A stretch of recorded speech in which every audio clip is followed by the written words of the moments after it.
লাকুমুল খায়তুল আবিয়াদু মিনাল খায়তুল আসওয়াদি মিনাল ফাজরি সুম্মা আতিম্মুস সিয়ামা ইলাল লাইল।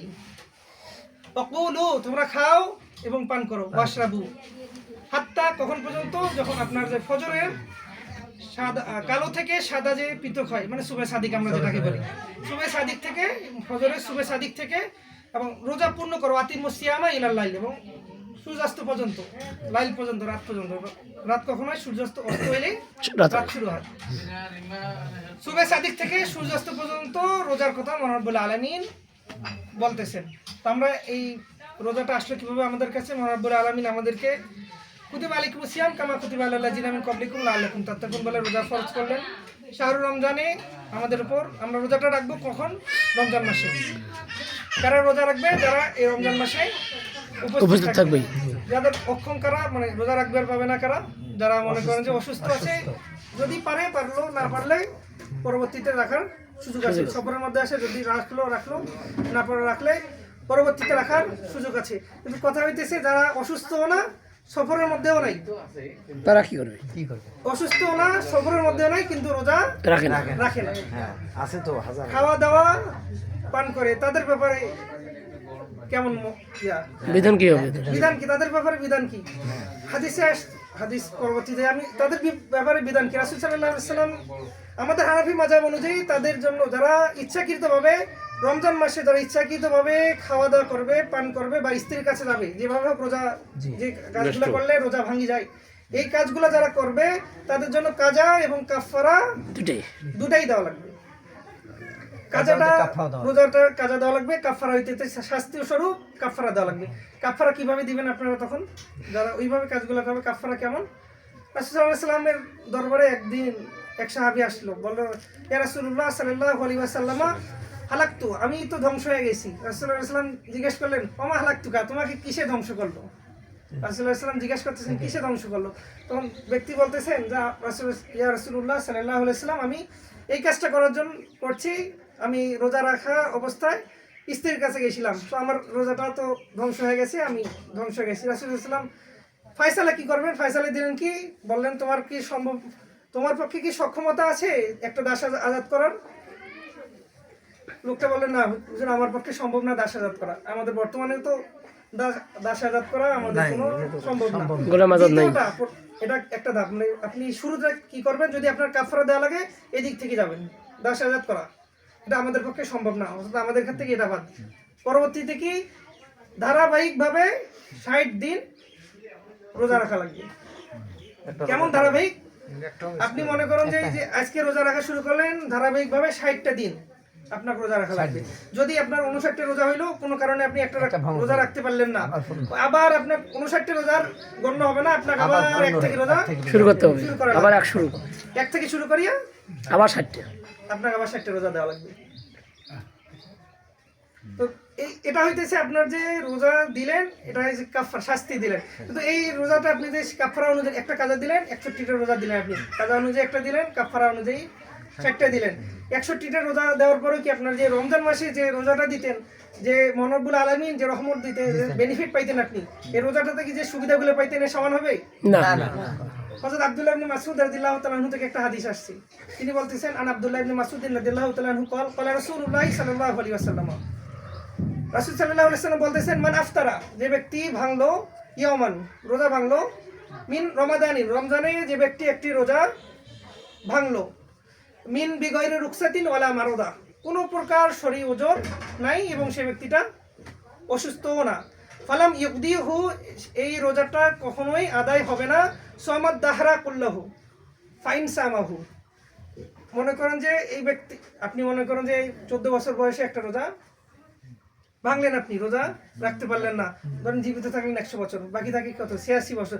ধারাবাহিকভাবে যদি আপনি 86 বছর, 365টা দিনে যদি আপনি 86 বছর রোজা দেন, তারপরেও এই একটা রোজার মতো বেনিফিট মহান রব্বুল আলামিন দিবেন। আপনি এই যে ভাঙলেন, যে একটা রোজা, রমজান মাসে একটা রোজা রাখলে কতটা পরিমাণে বেনিফিট, আপনি আরো বেশি যান। এটা তো বললেন যে সমাদ, আপনি যদি রাখেন আরো যদি বেশি যান, একটা রোজার কতটা পরিমাণে বেনিফিট, মহান আলামিন আমাদের রমজানের রোজা রোজার তৌফিক দান করুক।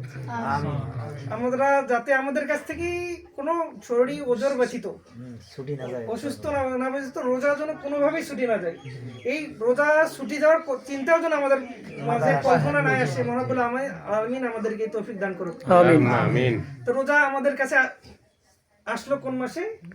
শাহরুল রমাদান। তো রোজা, তো আমাদের রোজা সম্পর্কে কিছু জানলাম, রমজান সম্পর্কেও কিছু জানি আমরা এখন। রমজান সম্পর্কে রাসূলুল্লাহ সাল্লাল্লাহু আলাইহি সাল্লাম বলতেছেন, আবু হুরায়রা রাদিয়াল্লাহু তাআলা আনহু থেকে হাদিসটা বর্ণিত। আবু হুরায়রা রাদিয়াল্লাহু তাআলা আনহু থেকে রমজান সম্পর্কে, রমজান এবং রোজা সম্পর্কে আবু হুরায়রা রাদিয়াল্লাহু তাআলা আনহু প্রায় অসংখ্য হাদিস বর্ণনা করছেন। আপনারা তো আবু হুরায়রা রাদিয়াল্লাহু তাআলা আনহুকে চেনেন। আবু হুরায়রা রাদিয়াল্লাহু তাআলা আনহু কে ছিলেন? উনি সাহাবীদের মধ্যে সবচেয়ে বেশি পরিমাণে হাদিস বর্ণনাকারী ছিলেন। জলিলুল কদর সাহাবী, মুকসিরুনা ফির রিওয়ায়া ছিলেন তিনি হাদিস বর্ণনা করছেন 5374টা হাদিস। অন্যান্য কোনো সাহাবী ওনার অর্ধেক পর্যন্ত হাদিস বর্ণনা করতে পারে নাই। ওনার কাছ থেকে ওনার মাধ্যমে আমাদের কাছে যত হাদিস আসছে, অন্য কোনো সাহাবীর কাছ থেকে ওনার অর্ধেক হাদিস আমাদের কাছে আসে নাই। এতটা বেশি পরিমাণে হাদিস উনি বর্ণনা করছেন।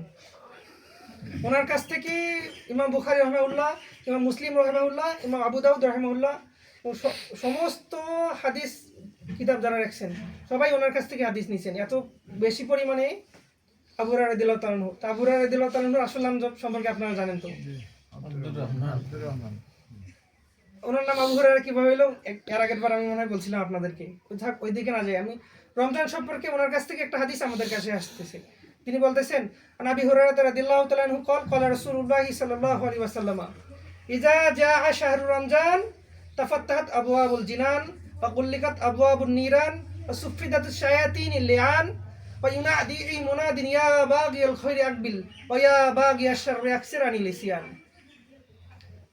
রাসূলুল্লাহ সাল্লাল্লাহু আলাইহি ওয়াসাল্লাম বলতেছেন, মান ইযা জাআ শাহরু রমজান, যখন রমজান মাস আসলো, তাফাত্তাহাত আবওয়াবুল জিনান, তখন খুলে দেওয়া হয়। তাফাত্তাহাত, ফাতাহা মানে হইতেছে খুলে দেওয়া, আবওয়াবুন বাব থেকে আসছে, আবওয়ান মানে দরজাসমূহ খুলে দেওয়া হয়, জিনান জান্নাতুন থেকে জিনানুন মানে জান্নাতের দরজাসমূহ খুলে দেওয়া হয়। যখন রমজান মাস আসে তখন জান্নাতের দরজাসমূহ খুলে দেওয়া হয়। অগুল্লিকাত আবওয়াবুন নিরান, এবং বন্ধ করে দেওয়া হয় আবওয়াবুন নিরান, জাহান্নামের দরজাসমূহ বন্ধ করে দেওয়া হয়। অসুফিদাতুশ শায়াতিন লিআন, এবং শয়তানকে জিনজির দ্বারা বেঁধে রাখা হয়। তাছাড়া এখানে বলতেছেন অসুফিদাতুশ শায়াতিন লিআন, শয়তানকে বেরি দিয়ে বেঁধে রাখা হয়। তা রমজান আসলেও তো আমাদের মাঝে অনেক মানুষ শয়তানি করে না? শয়তান যদি জিনজির দিয়ে বেরি দিয়া বাঁধা থাকে রমজান মাসে, তো এই মানুষগুলো শয়তানি করে কিভাবে? মনের মধ্যে প্রশ্ন আসে তো। শয়তান যদি বেরি দিয়ে বাঁধা থাকে আরো তাহলে এরা শয়তানি করতে পারে। রমজান মাসে তারা কিভাবে শয়তানি করতেছে তারা? এখান থেকে বোঝা লাগবে যারা ওই মানুষগুলো যে শয়তানি করতে করতে এমন পর্যায়ে পৌঁছে গেছে, শয়তানকে আর তাদের লাগে না। শয়তানি করতে করতে এমন পর্যায়ে পৌঁছে গেছে, শয়তান যে আসে তাদের কাছে শয়তানি করবে সেটা আর লাগে না, তারা নিজেই শয়তানিতে পরিপক্ক হয়ে গেছে। তো আমরা যেটা কথাতে গেছিলাম, রাসূলুল্লাহ সাল্লাল্লাহু আলাইহি ওয়াসাল্লাম বলতেছেন, যখন রমজান মাস আসে তখন জান্নাতের দরজাসমূহ খুলে দেওয়া হয়, জাহান্নামের দরজাসমূহ বন্ধ করে দেওয়া হয়, এবং শয়তানকে জিনজির দেয়া বেঁধে রাখা হয়। আরেকটা হাদিস আসছে হযরত আম্মা জান আয়েশা সিদ্দিকা রাদিয়াল্লাহু তাআলা আনহা থেকে, বলতেছেন ইজা দাখালা, উনি বলতেছেন রাসূলুল্লাহ সাল্লাল্লাহু আলাইহি সাল্লাম বলতেছেন, ইজা দাখালা শাহরু রমজান ফুতিহাত আবওয়াবুর রাহমা, যখন রমজান মাস প্রবেশ করে তখন রহমতের দরজাসমূহ খুলে দেওয়া হয়।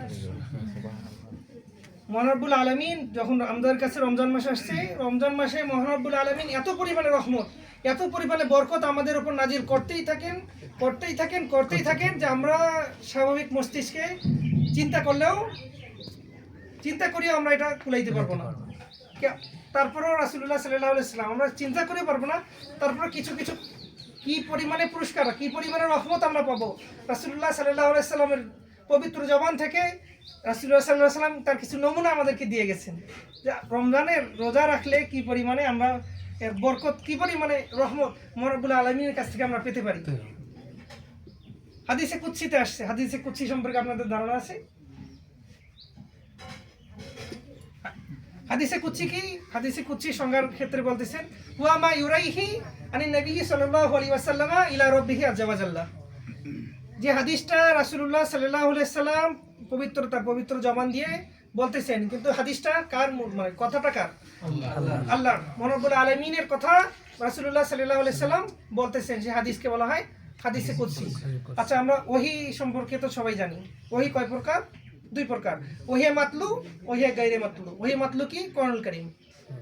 ওহী গায়রে মাতলু হাদিসে কুদসি, ওহী গায়রে মাতলু রাসূলুল্লাহ সাল্লাল্লাহু আলাইহি সাল্লামের কাছ থেকে যে ওহীগুলো আসছে সেগুলো ওহী গায়রে মাতলু।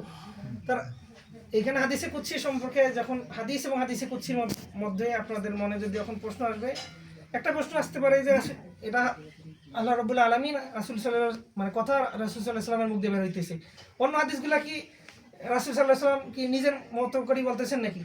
এরকম মানে প্রশ্ন আসতে পারে। মহান রব্বুল আলামিন কোরআনুল কারীমের মধ্যে বলতেছেন ওমা ইউনতিকু আনিল হাওয়া ইন হুয়া ইল্লা ওয়াহিয়ুন ইউহা। রাসূলুল্লাহ সাল্লাল্লাহু আলাইহি ওয়াসাল্লাম হাওয়া দ্বারা প্রবাহিত হয়, কোনো কথাই বলেন না। তিনি যা কিছুই বলেন সবকিছু মহান রব্বুল আলামিনের কাছ থেকে ওহী। যাই হোক, হাদিসে কুদসির মধ্যে রাসূলুল্লাহ সাল্লাল্লাহু আলাইহি ওয়াসাল্লাম বলতেছেন, হযরত আবু হুরায়রা রাদিয়াল্লাহু তাআলা আনহু সনদে নবী হুরায়রা রাদিয়াল্লাহু তাআলা আনহু قال রাসূলুল্লাহ সাল্লাল্লাহু আলাইহি ওয়াসাল্লাম কুল্লু আমালিন ইবনে আদম লাহু। আদম সন্তানের প্রত্যেকটা আমল তার নিজের জন্য। প্রত্যেকটা আমল কি কি? নামাজ, রোজা, নামাজ, যাকাত বলেন, যে কোনো ইবাদত বলেন, হজ বলেন, দান সদকা বলেন, প্রত্যেকটা ইবাদত আদম সন্তান মানে আমরা কার জন্য করি? নিজের জন্য। মহান রব্বুল আলামিন বলছেন ক্বাল আল্লাহু আযজা ওয়া জাল্লা, বলতেছেন ইল্লা সাওম, কিন্তু রোজাটা বান্দা নিজের জন্য রাখে না। কিভাবে নিজের জন্য রাখে না? স্বাভাবিকভাবে আসেন, আপনি চাইলে তো দরজা বন্ধ করে জানলা বন্ধ করে দিয়া খাইতে পারেন। পুকুরের মধ্যে গোসল করতে যাইতেছেন, ভিতরে ডুব দিয়ে পানি খেয়ে নিতে পারলেন, কিন্তু বান্দা খাইতেছে না। কার জন্য খাইতেছে না? মহান রব্বুল আলামিনের জন্য। মহান রব্বুল আলামিন বলতেছেন ফাইন্নাহু লি আনা উযিয়া বিহি, রোজাটা বান্দা রাখতেছে আমার জন্য, সুতরাং আমি মহান রব্বুল আলামিন নিজ হাতে বান্দাকে সেই প্রতিদানটা দিব। ফাইন্নাহু লি, রোজা রাখতেছে বান্দা আমার জন্য, ওয়া আনা উযিয়া বিহি, আমি বান্দাকে প্রতিদান দিব, আমি নিজেই বান্দাকে প্রতিদান দিব। মহান রব্বুল আলামিন আল্লাহু আকবার, উনি আমাদেরকে প্রতিদান দিবেন। প্রতিদানটা কিরূপ পরিমাণে হইতে পারে আমরা কল্পনা করতে পারবো? স্বাভাবিকভাবে আমরা যে আমলগুলো করি,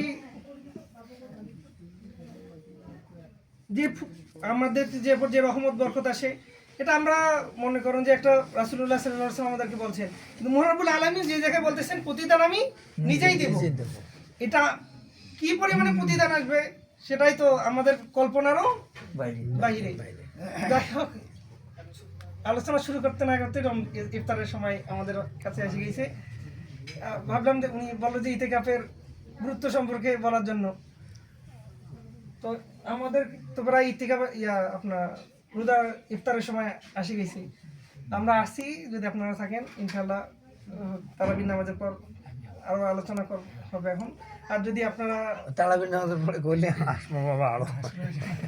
আর যদি আপনারা মনে করেন যে আপনাদের জন্য কষ্টকর হবে, 17 রমজান আমাদের বাসায় আসে, আমাদের দরবারে ইফতার মাহফিল আছে।